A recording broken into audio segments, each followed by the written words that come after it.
বোর্ডের duplicate registration বাতিল করার প্রসেস হচ্ছে, আপনি নতুন বিল্ডিং এর ৫ তলায় যাবেন রেজিস্ট্রেশন শাখায়।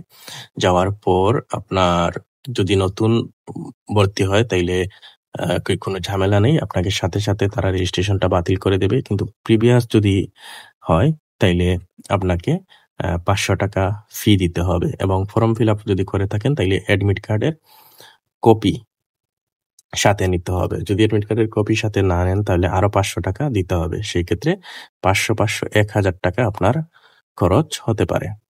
সেই ক্ষেত্রে এখান থেকে আপনি অ্যাসাইন করে নিয়ে আপনি চলে আসবেন ১১৫ নাম্বার পুরাতন বিল্ডিং এর ১১৫ নাম্বার থেকে এই যে স্লিপটা আছে এই স্লিপটা আপনি নিবেন। তারা এই স্লিপটা দিবে, এখানে ৪টা পোরশন থাকবে, এই ৪টা পোরশন আপনাকে ফিল আপ করতে হবে। তো যেদিন আপনি জমা দিবেন সেই তারিখটা এখানে লিখবেন। লিখে এখানে আপনার আবেদনকারীর নাম, রোল, রেজিস্ট্রেশন, প্রতিষ্ঠান কোড, মোবাইল নাম্বার লিখবেন এবং এখানে রেজিস্ট্রেশনে তারা টিকমার্ক দিয়ে দিবে ডুপ্লিকেট রেজিস্ট্রেশন বা রেজিস্ট্রেশন বাতিল।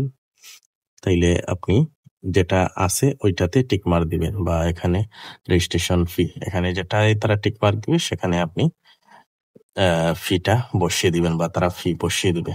তখন আপনি এখানে লিখে এখানে মোট করে নিবেন, মোট কত টাকা সেটা এখানে লিখে নিবেন। লিখে এখানে কোথায় লিখে নিবেন, এখানে কোনো কিছু লেখার প্রয়োজন নেই। তারপর আপনি চলে যাবেন ব্যাংকের ৪ নম্বর কাউন্টারে, গিয়ে আপনি ফিটা জমা দিবেন, দিয়ে আবার ১১৫তে চলে আসবেন।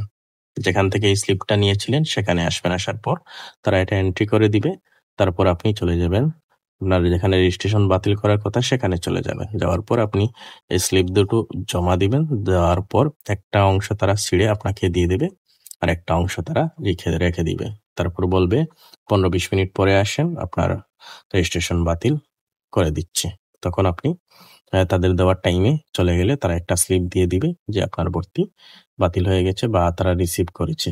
এতটুকুই। এভাবেই আপনার প্রসেসটা এগিয়ে যাবে। তো এটা ৪টা পোরশন আছে, ৪টা পোরশনই আপনাকে ফিল আপ করতে হবে।